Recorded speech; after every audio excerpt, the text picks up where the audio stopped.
Halo sahabat Novis, balik lagi di Behind the Skin.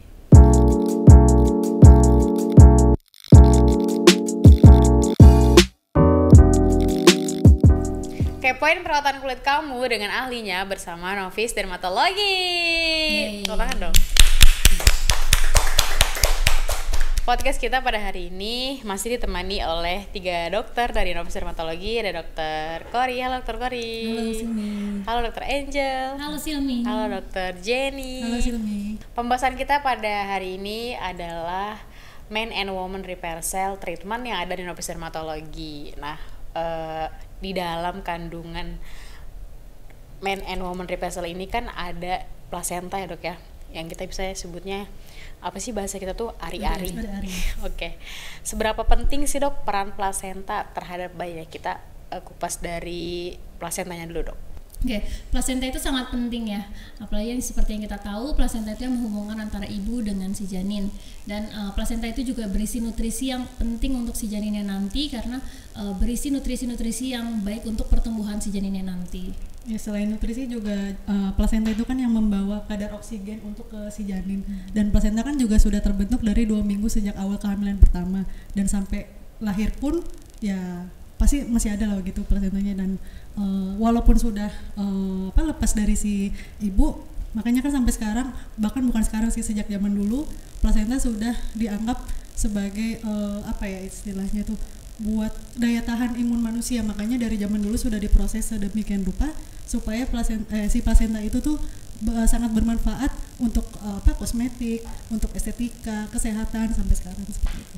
Oke, tadi Dokter Angel sebutkan untuk sebagai pembawa nutrisi ya dok ya. Berarti bisa disebut juga si plasenta atau ari-ari ini yang memfilter antara kayak misalnya mana yang harus boleh dimakan sama bayi, mana juga yang enggak. Kadang kan juga ibu hamil kan makannya iya macam-macam ya, ngidam-ngidam apa gitu kan. Berarti si plasenta ini sangat berperan penting karena dia bisa memilih antara yang mana yang baik untuk bayi dan mana yang tidak ya dok ya.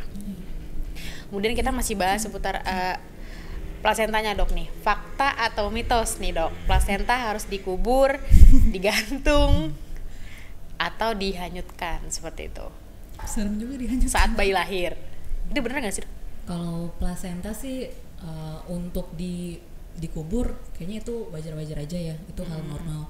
Tapi kalau dibilang plasenta itu kalau nggak dikuburkan nanti anaknya jadi terhambat pertumbuhan, perkembangan, ataupun anak jadi sakit, itu mitos. Oh, oke. Gitu. Sebenarnya itu semacam budaya sih ya. Kalau misalnya yang dikubur, yang di tenggelamkan, apa sih, dibuang ke laut katanya ya. Iya. Mungkin budaya kita juga berbeda-beda dong. Iya. Sebenarnya itu cuman sebagai budaya aja. Iya, apalagi kalau yang di Cina tuh dok, yang biasanya dulu sempat viral bahwa plasenta itu dibikin jadi sup, jadi makanan supaya buat tambah nutrisi gitu loh. Jadi memang tiap negara kayaknya beda-beda sih. Iya, budaya. Tapi budaya yang ini yang bayinya baru lahir, plasentanya katanya kalau dihanyutkan nanti dia bakal lebih bebas katanya. Kalau yang plasentanya digantung katanya biar cita-citanya tuh tinggi ada gitu. yang didandanin loh plasentanya. Di make up gitu? Iya, kalau misalnya anaknya cewek kalau nggak salah ya. Oke. Yang saya tahu ada yang seperti itu. Tujuannya apa dok biasanya kalau mitos-mitos yang kayak gitu? Nggak tahu ya, mungkin biar cakep anaknya juga, cantik, biar pinter dandan kali ya. Padahal sebenarnya kalau plasenta tuh dipakai untuk kesehatan tuh juga bagus loh, karena kan yang tadi isinya nutrisi-nutrisi, banyak kandungan-kandungan yang penting gitu. Padahal sebenarnya sayang kalau misalnya dikubur aja gitu. Kenapa nggak kita pakai untuk yang lain, buat kesehatan atau buat kosmetik gitu. Oke, ada juga tradisi yang pas dikubur tuh dipakein lampu dok katanya. Biar apa ya? Gak tahu ya. Biar agak mirip fried chicken gak sih?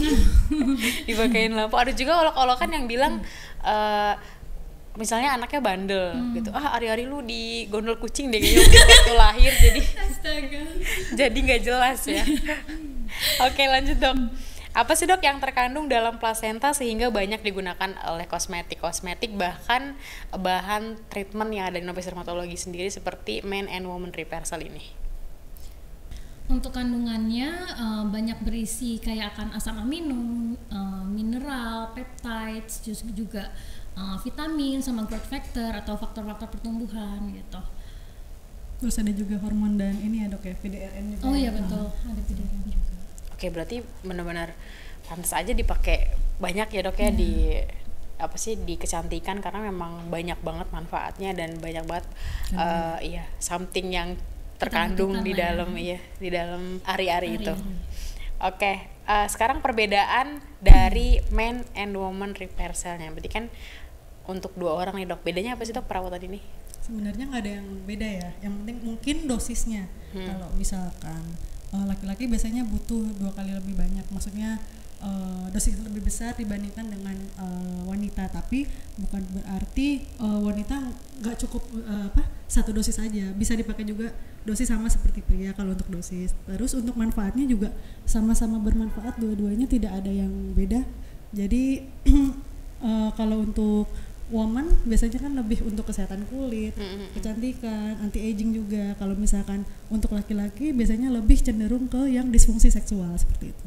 Untuk bedanya juga mungkin kalau misalnya pada wanita bisa untuk mengencangkan payudara, bisa membuat bokong jadi terlihat lebih montok, sama bagian vagina juga terlihat lebih montok gitu.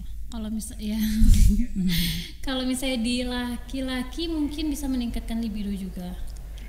Oke, tapi memang prosedurnya disuntikan di mana aja sih dok? Si woman repair cell dan men and repair cell ini? Di otot. Di otot lurus. Biasanya otot bokong. Otot bokong. Selain itu?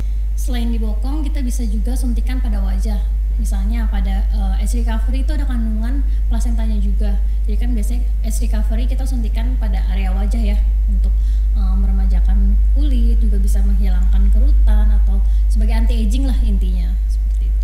Oke, berarti secara tidak langsung memang si men and woman repair cell ini bisa dikombinasikan dengan treatment-treatment lain ya dok ya. Contohnya tadi age recovery dan DNA salmon yang sama-sama memang sudah mengandung si placenta tersebut. Tapi ada efek sampingnya nggak sih dok?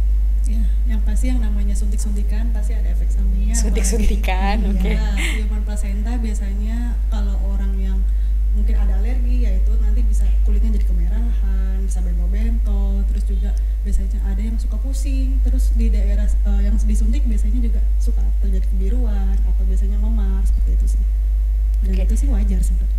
Oke, namanya juga efek samping dan itu juga belum tentu terjadi ya dok ya. Dan karena kan semua tindakan pasti ada resikonya juga. Iya, oke.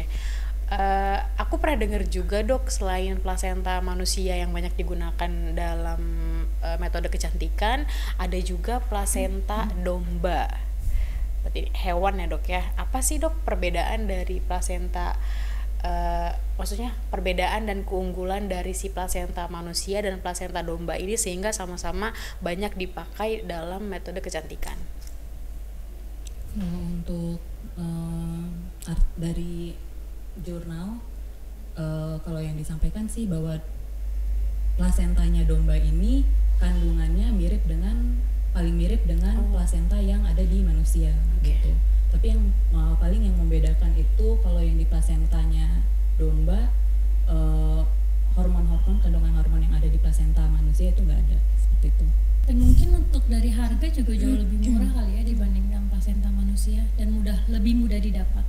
Iya, kadang kan kita balik lagi ke budaya tadi ya dok ya. Betul. Mungkin lebih mahal juga plasenta manusia karena ibu-ibu kebanyakan ngubur ya dibanding digunakan dalam metode kecantikan. Terus kalau ada kandidat tersendiri nggak sih dok untuk pasien-pasien yang semestinya menggunakan perawatan si placenta men and woman repair cell ini?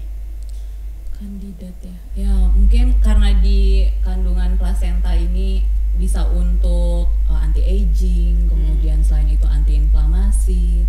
Lalu untuk kandidatnya ya perempuan atau pria yang mulai mengalami proses penuaan, seperti itu bisa. Atau manfaat plasenta ini kan juga bisa untuk rambut rontok. Jadi pasien orang-orang dengan kebotakan itu bisa dilakukan treatment plasenta ini. Baik, kesimpulannya memang banyak sekali manfaat dari si plasenta manusia ini ya dok ya, terutama sebagai anti aging dan bisa mengobati disfungsi seksual untuk laki-laki. Baiklah sahabat Novi, saksikan podcast kita selanjutnya hanya di Behind the Skin. Kepoin perawatan kulit kamu dengan ahlinya bersama Novis Dermatologi. Dadah.